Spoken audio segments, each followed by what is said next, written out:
El navegante que enfrentó el abismo eterno.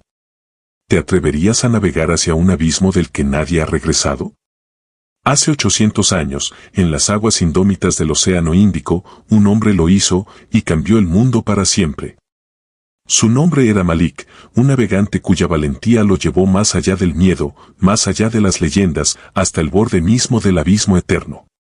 Esta es la historia de su viaje épico, un relato de coraje, sacrificio y la búsqueda de la verdad que desafió los límites de lo conocido. Prepárate para un viaje de 2 horas que te llevará a los confines del mundo, donde el mar susurra secretos y el miedo prueba a los valientes. En el siglo XIII, en una aldea costera de Omán, las olas del Océano Índico golpeaban con furia las rocas negras de la playa, mientras el sol ardiente se alzaba sobre un horizonte de agua infinita. La aldea de Al-Safir era un lugar humilde, con casas de adobe blanqueadas por la sal y redes de pesca tendidas al sol como telarañas gigantes. Los pescadores, con rostros curtidos por el viento y el sol, cantaban canciones antiguas mientras remendaban sus redes, y los niños jugaban entre las dunas, sus risas mezclándose con el rugido del mar. Pero Al-Safir estaba al borde del colapso.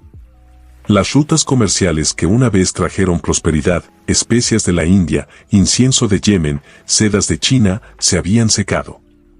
Los barcos ya no llegaban y los almacenes estaban vacíos. La aldea dependía del comercio marítimo, pero los navegantes temían aventurarse más allá de las rutas conocidas.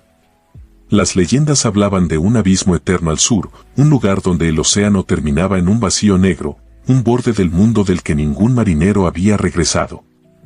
Los ancianos contaban historias de barcos tragados por la oscuridad, de gritos que se desvanecían en el viento y de un mar que devoraba a los imprudentes. El miedo al abismo había paralizado a Al-Safir y la aldea se desmoronaba bajo el peso del hambre y la desesperanza.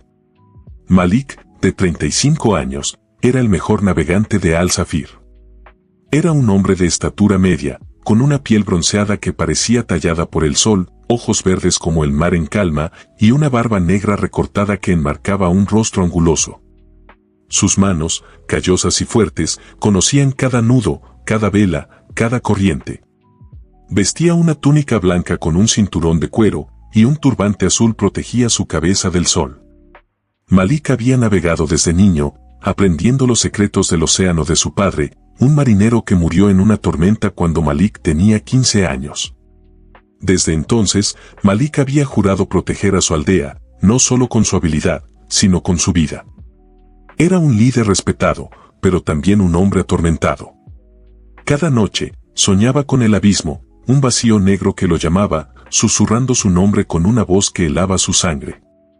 Despertaba empapado en sudor, su corazón latiendo como un tambor, pero nunca hablaba de sus sueños. En cambio, se dedicaba a su trabajo, navegando rutas seguras, trayendo lo poco que podía para alimentar a su pueblo. Su esposa, Laila, de 30 años, con cabello largo y oscuro y ojos color miel, lo miraba con preocupación. «No puedes cargar con todo, Malik», le decía, mientras su hijo de 7 años, Samir, jugaba con un pequeño barco de madera en la playa. Pero Malik sentía el peso de Al-Safir sobre sus hombros y sabía que las rutas seguras ya no eran suficientes.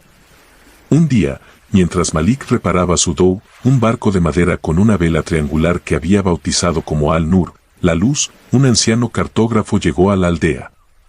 Su nombre era Zair, un hombre de 70 años con una barba blanca que caía hasta su pecho, ojos grises que parecían ver más allá del horizonte y una túnica gris gastada por los viajes.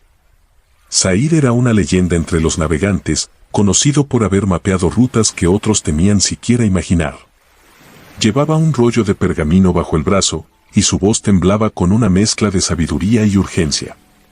Se acercó a Malik mientras el sol se ponía, tiñendo el cielo de un rojo ardiente. «He oído de ti, Malik de Al-Safir», dijo Zair, su voz grave resonando sobre el sonido de las olas. «Eres el mejor navegante de estas costas. Pero tu aldea muere, y las rutas seguras no la salvarán. Hay un camino al sur, más allá del abismo eterno, donde las tierras están llenas de riquezas, especias, oro, maderas raras. Si lo encuentras, Al-Safir vivirá de nuevo». Malik lo miró, su corazón acelerándose. ¿Más allá del abismo?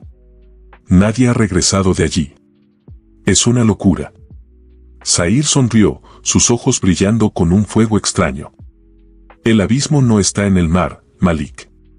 Está en tu mente. Afronta lo que temes, y lo conquistarás. El miedo es una ilusión, un velo que oculta la verdad. ¿Estás listo para ver más allá? Malik no respondió, pero las palabras de Zahir se clavaron en su alma como un ancla en la arena. Esa noche, Malik no pudo dormir.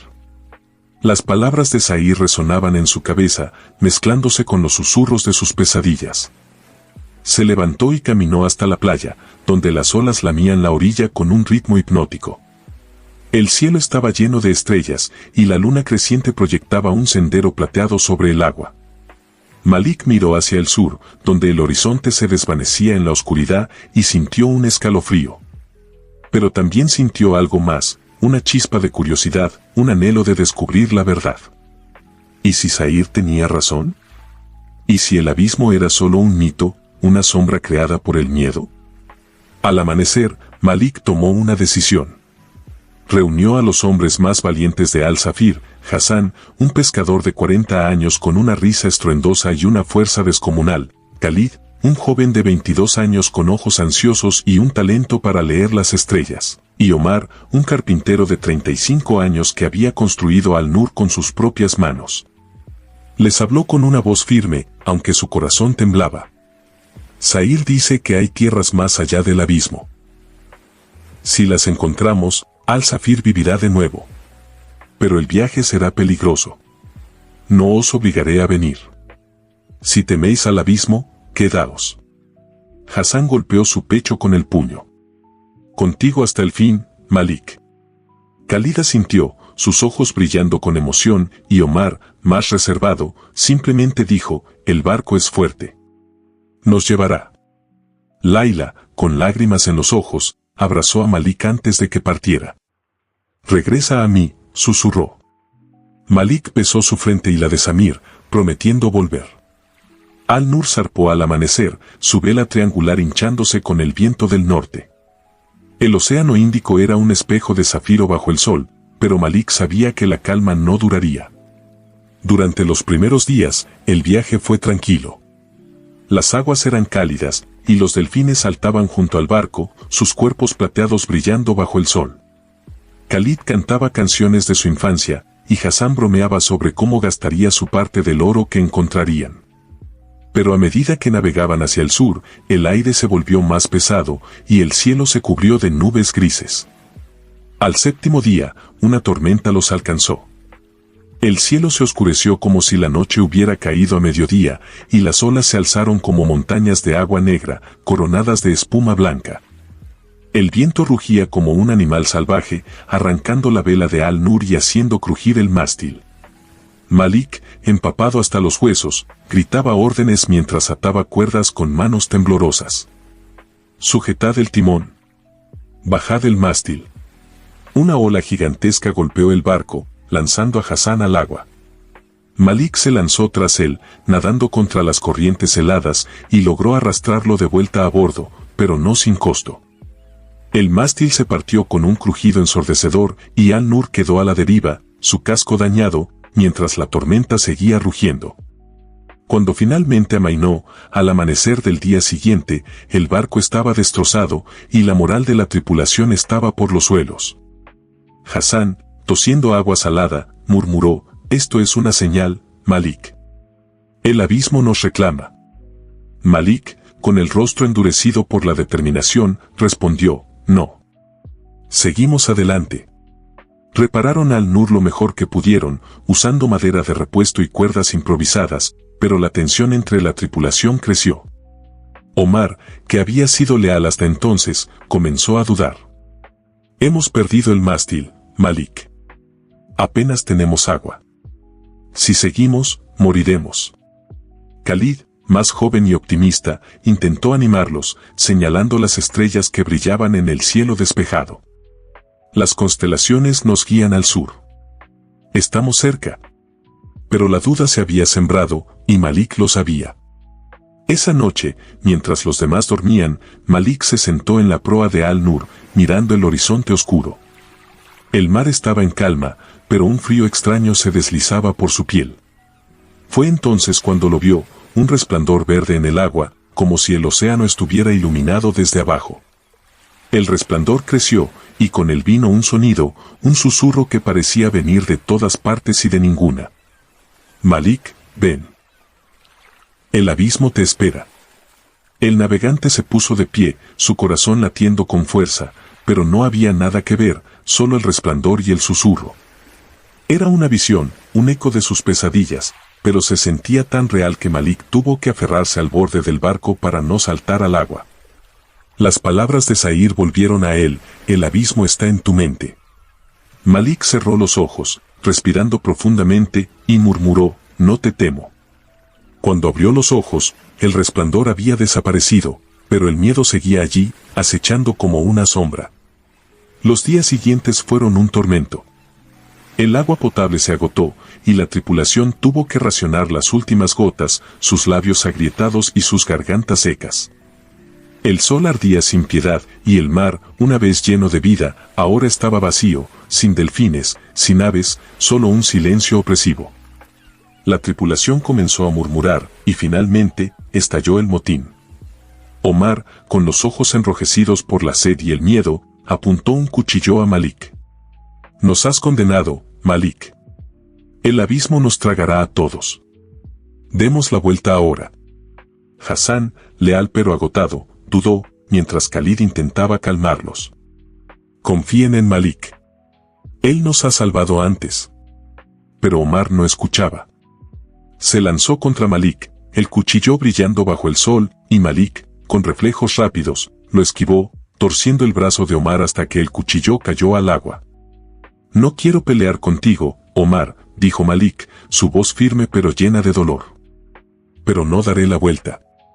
Si quieres irte, toma el bote salvavidas y vete. Omar, derrotado, bajó la mirada, y la tripulación se quedó en silencio. Nadie tomó el bote. Esa noche, Malik se sentó con ellos, compartiendo las últimas gotas de agua, y habló con una honestidad cruda. Tengo miedo, como vosotros. Pero si nos rendimos ahora, Al-Zafir morirá. Prefiero morir buscando la verdad que vivir con el miedo. Sus palabras, sinceras y valientes, reavivaron la chispa de esperanza en sus hombres. Al 20º día, el horizonte cambió. Una línea negra apareció, como si el mar terminara abruptamente. El aire se volvió frío, y un olor extraño, como a sal y podredumbre, llenó sus pulmones. La tripulación se congeló, sus rostros pálidos. El abismo, susurró Khalid, su voz temblando. Malik, de pie en la proa, sintió que su corazón se detenía. El agua frente a ellos era negra, un vacío que parecía absorber la luz del sol. El susurro volvió, más fuerte, más claro, Malik, ven, el abismo te reclama. Las visiones regresaron, imágenes de su padre ahogándose en una tormenta, de Laila y Samir llorando en una aldea en ruinas, de un vacío que lo tragaba entero. El miedo lo paralizó, pero entonces, en medio de las visiones, vio a Zair, su figura borrosa pero real, sus ojos grises brillando. El miedo es una ilusión, Malik. Crúzalo. Malik apretó los puños, su respiración entrecortada, y gritó, adelante. No nos detendremos. Al-Nur se acercó al borde, y por un momento, pareció que el barco caería en el vacío. Pero entonces, el agua negra se transformó. El abismo no era un vacío, sino una corriente poderosa, un río dentro del océano que los arrastró hacia el sur a una velocidad vertiginosa. La tripulación gritó, aferrándose al barco, pero Malik, con los ojos fijos en el horizonte, sintió una extraña calma. Habían cruzado el abismo. Cuando la corriente finalmente se calmó, el paisaje cambió. El agua era de un azul cristalino, y a lo lejos, una costa apareció, una tierra verde, con colinas cubiertas de árboles altos y playas de arena blanca. Aves de colores brillantes volaban sobre ellos, y el aire olía a flores y madera fresca. Habían llegado a una tierra desconocida, un continente que ningún navegante de Al-Zafir había visto jamás. Malik y su tripulación desembarcaron, sus pies temblando al tocar tierra firme. Los habitantes de la costa, un pueblo de piel oscura con túnicas de colores vivos, los recibieron con curiosidad. No hablaban la misma lengua, pero a través de gestos, Malik entendió que estaban en una tierra rica en recursos, especias exóticas, maderas raras y perlas del tamaño de nueces. Durante semanas, Malik y su tripulación comerciaron con los habitantes, llenando Al-Nur con tesoros que salvarían a Al-Zafir. Pero Malik no solo trajo riquezas, trajo conocimiento. Había cruzado el abismo eterno y ahora sabía que no era un fin, sino un paso hacia lo desconocido. El miedo, como dijo Zair, era una ilusión. El regreso a Al-Zafir fue un triunfo. Cuando Al-Nur llegó a la playa, cargado de tesoros, el pueblo estalló en vítores. Layla corrió hacia Malik, abrazándolo con lágrimas de alegría, mientras Amir se aferraba a sus piernas, riendo. Los almacenes de Al-Zafir se llenaron de nuevo, y las rutas comerciales se reabrieron, ahora extendiéndose hacia el sur, hacia la tierra que Malik había descubierto. Los mapas del mundo cambiaron, y el nombre de Malik se convirtió en leyenda, no solo en Al-Zafir, sino en todas las costas del Océano Índico. Pero Malik nunca olvidó el abismo. Cada noche, miraba hacia el sur, recordando el susurro, el miedo, y la verdad que encontró al cruzarlo. Había aprendido que el verdadero valor no está en evitar el miedo, sino en enfrentarlo, en navegar hacia lo desconocido, incluso cuando el mundo te dice que no regresará. Los días posteriores al descubrimiento de la nueva tierra fueron un torbellino de emociones para Malik y su tripulación. La costa que habían encontrado, a la que los habitantes locales llamaban Zanjíbar en su lengua, era un paraíso de abundancia.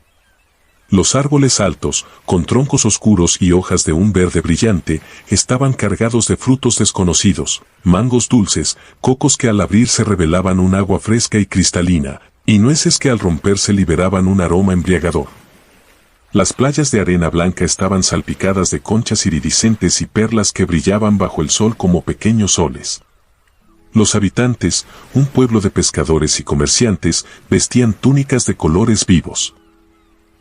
Rojos, amarillos, azules, tejidas con fibras de plantas que parecían más suaves que la seda. Sus collares de coral y sus brazaletes de madera tallada relucían mientras trabajaban, y sus sonrisas, aunque tímidas al principio, eran cálidas y acogedoras. Malik, Hassan, Khalid y Omar pasaron días aprendiendo de ellos, usando gestos y dibujos en la arena para comunicarse. Los habitantes les enseñaron a pescar con redes hechas de corteza trenzada, a recolectar especias de arbustos espinosos que crecían en las colinas y a tallar madera de ébano, un material tan duro que podía durar siglos. A cambio, Malik les mostró cómo usar las estrellas para navegar, un conocimiento que los dejó asombrados, sus ojos brillando con admiración. Pero no todo fue paz. La abundancia de Zanjíbar había atraído a otros, y no todos eran amistosos. Una mañana, mientras Malik y su tripulación cargaban a Al-Nur con sacos de especias y troncos de ébano, un grupo de piratas apareció en el horizonte. Eran navegantes de una isla lejana, conocidos por saquear costas y comerciar con esclavos. Sus barcos, más grandes que Al-Nur, tenían velas negras con un símbolo de un tiburón rojo, y sus tripulaciones, armadas con lanzas y machetes, gritaban mientras se acercaban a la playa. Los habitantes de Zanjíbar, pacíficos y poco preparados para la guerra, corrieron a esconderse en las colinas, dejando a Malik y su tripulación solos para enfrentar a los piratas. Malik, con el corazón acelerado, reunió a sus hombres en la playa. «No hemos cruzado el abismo para rendirnos ahora», dijo, su voz firme a pesar del miedo que sentía. Hassan, con una lanza improvisada en la mano, gruñó, «que vengan. Les daremos una lección». Khalid, más nervioso, cargó su arco con flechas hechas de bambú, mientras Omar, siempre práctico, comenzó a construir una barricada con troncos y redes. La batalla fue feroz. Los piratas, liderados por un hombre corpulento llamado Jafar, de 45 años, con una cicatriz que cruzaba su rostro y un machete que brillaba con sangre seca, desembarcaron con un rugido. Eran más de 30, superando en número a Malik y su pequeña tripulación. Pero Malik conocía el terreno. Usó la playa a su favor, guiando a los piratas hacia un estrecho entre las dunas donde no podían maniobrar. Khalid disparó flechas desde lo alto de una colina, derribando a varios piratas antes de que pudieran acercarse, mientras Hassan y Omar luchaban cuerpo a cuerpo, sus lanzas chocando contra los machetes enemigos. Malik, con una espada corta que había encontrado en Zanjíbar, enfrentó a Jafar directamente. El pirata era un gigante, su fuerza abrumadora, pero Malik era más rápido. Esquivó un golpe que habría partido su cabeza en dos y respondió con un corte en el brazo de Jafar, haciéndolo rugir de dolor. «Morirás, navegante», gritó Jafar, pero Malik, con los ojos encendidos por la determinación, respondió, «No hoy». Con un movimiento ágil, Malik usó la arena a su favor, lanzándola a los ojos de Jafar para cegarlo momentáneamente, y luego clavó su espada en el muslo del pirata, derribándolo. Los demás piratas, al ver a su líder caer, huyeron hacia sus barcos, dejando atrás a sus heridos. La victoria fue amarga. Hassan había recibido un corte profundo en el hombro y Omar tenía una herida en la pierna que lo hacía cojear. Los habitantes de Zanjíbar, agradecidos, regresaron para ayudar, trayendo hierbas medicinales que aplicaron a las heridas con manos expertas. Una anciana del pueblo, con el rostro arrugado como una nuez y ojos que parecían ver el alma, se acercó a Malik y le colocó un collar de perlas negras alrededor del cuello. «Eres un protector», dijo en su lengua, y aunque Malik no entendió las palabras, sintió su significado en el calor de su mirada. Esa noche, mientras la luna llena iluminaba la playa, Malik y su tripulación celebraron con los habitantes de Zanjíbar. Bailaron al ritmo de tambores hechos de piel de cabra, comieron pescado asado con especias que quemaban la lengua, y rieron como no lo habían hecho en semanas. Pero Malik, sentado en la playa con los pies en la arena, no podía dejar de pensar en el abismo. Había cruzado el miedo para llegar aquí, pero el viaje de regreso sería igual de peligroso. Y algo en su interior le decía que el abismo no había terminado con él. Cuando llegó el momento de partir, Malik y su tripulación llenaron Al-Nur hasta el borde con tesoros, sacos de clavo y canela, troncos de ébano tallados con figuras de animales, y cestas de perlas que brillaban como estrellas. Los habitantes de Zanjíbar los despidieron con cantos, sus voces resonando sobre el agua mientras Al-Nur se alejaba de la costa. El viaje de regreso comenzó bien, con vientos favorables y un mar en calma. Claro, Malik sabía que tendrían que cruzar el abismo de nuevo. Durante días, navegó con cuidado, siguiendo las estrellas que Khalid leía con precisión. La tripulación, fortalecida por su victoria en Zanjíbar, estaba más unida que nunca. Hassan, a pesar de su herida, bromeaba sobre cómo contaría la historia de los piratas a sus nietos, mientras Omar, más callado, trabajaba en reparar el casco del barco con madera de ébano. Khalid, siempre soñador, miraba el horizonte y murmuraba, «¿Hay más tierras por ahí, Malik?» «Lo sé». Malik sonreía, pero su mente estaba en el abismo. Cada noche, el susurro regresaba, más débil pero aún presente, «Malik, el abismo te espera». Al 10º día de viaje, el horizonte se oscureció de nuevo.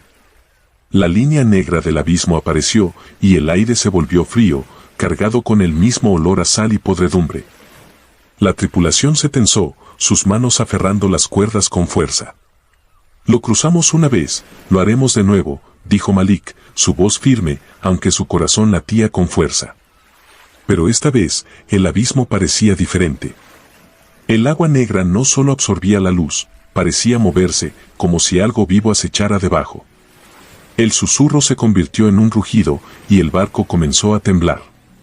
De repente, una forma emergió del agua, un tentáculo gigantesco, cubierto de escamas negras y ventosas del tamaño de platos, se alzó frente a Al-Nur. La tripulación gritó, y Malik sintió que el miedo lo paralizaba. Era un kraken, una criatura de las leyendas más oscuras, un monstruo que los marineros decían que guardaba el abismo. El tentáculo se estrelló contra el barco, rompiendo parte del casco, y otro emergió, envolviendo el mástil. «Corten las cuerdas». «Usen las lanzas», gritó Malik, tomando una lanza y clavándola en el tentáculo con todas sus fuerzas. La criatura rugió, un sonido que hizo temblar el agua, y más tentáculos surgieron, golpeando el barco como látigos. La lucha fue desesperada. Hassan, con su fuerza bruta, cortó un tentáculo con un machete, mientras Khalid disparaba flechas a las ventosas, intentando cegar a la criatura. Omar, cojeando pero determinado, usó un barril de aceite para encender un fuego, lanzándolo al agua para ahuyentar al monstruo. Malik, en el centro de la tormenta, enfrentó al Kraken con una valentía que rayaba en la locura. Recordó las palabras de Zair: afronta lo que temes. El abismo no era solo un lugar, era un desafío, una prueba de su espíritu. Con un grito, Malik saltó al agua, nadando hacia el centro de los tentáculos, donde un ojo gigante, del tamaño de un buey, lo miraba con furia. Clavó su lanza en el ojo con todas sus fuerzas, y el Kraken rugió, soltando el barco y hundiéndose en las profundidades, dejando un remolino de agua negra a su paso. Malik nadó de vuelta a Al-Nur, exhausto pero vivo, mientras la tripulación lo subía a bordo, sus rostros llenos de asombro. «Lo hiciste, Malik, lo venciste», susurró Khalid, mientras Hassan reía, su risa resonando sobre el agua. El abismo, ahora en calma, los dejó pasar, como si hubiera aceptado su valentía. El resto del viaje fue tranquilo, como si el océano mismo les diera un respiro. Cuando Al-Nur llegó a Al-Zafir, el sol estaba poniéndose, tiñendo el cielo de un dorado brillante. La playa estaba llena de gente, sus rostros iluminados por la esperanza. Layla corrió hacia Malik, abrazándolo con lágrimas de alegría, mientras Amir se aferraba a sus piernas, riendo. «Lo lograste, papá», gritó el niño, y Malik, con los ojos húmedos, lo levantó en sus brazos. Los almacenes de Al-Zafir se llenaron de nuevo con las riquezas de Zanjíbar, y las rutas comerciales se reabrieron, ahora extendiéndose hacia el sur, hacia la tierra que Malik había descubierto. Los mapas del mundo cambiaron, y el nombre de Malik se convirtió en leyenda, no solo en Al-Zafir, sino en todas las costas del Océano Índico. Los ancianos, que una vez contaron historias de terror sobre el abismo, ahora contaban la historia de Malik, el navegante que lo cruzó y regresó con tesoros y verdad. Pero Malik nunca olvidó el abismo. Cada noche, miraba hacia el sur, recordando el susurro, el miedo, y la criatura que enfrentó. Había aprendido que el verdadero valor no está en evitar el miedo, sino en enfrentarlo, en navegar hacia lo desconocido, incluso cuando el mundo te dice que no regresarás. Años después, cuando Malik era un anciano de 70 años, con el cabello blanco y las manos temblorosas, enseñó a Samir los secretos del mar. «El océano es un maestro, hijo», le dijo, su voz suave pero firme. «Te dará miedo, pero también te dará vida. Nunca dejes que el miedo te detenga». Samir, ahora un joven navegante, asintió, y años después, él también cruzaría el abismo, siguiendo los pasos de su padre, expandiendo aún más los horizontes de Al-Zafir. El abismo más grande es tu miedo, pero crúzalo, y encontrarás un mundo nuevo. Malik nos enseñó que la valentía no es la ausencia de miedo, sino la decisión de seguir adelante a pesar de él. ¿Qué abismo vas a cruzar? Comenta, ¿qué harías tú si enfrentaras lo desconocido? Dale like y suscríbete para más historias épicas que transforman vidas.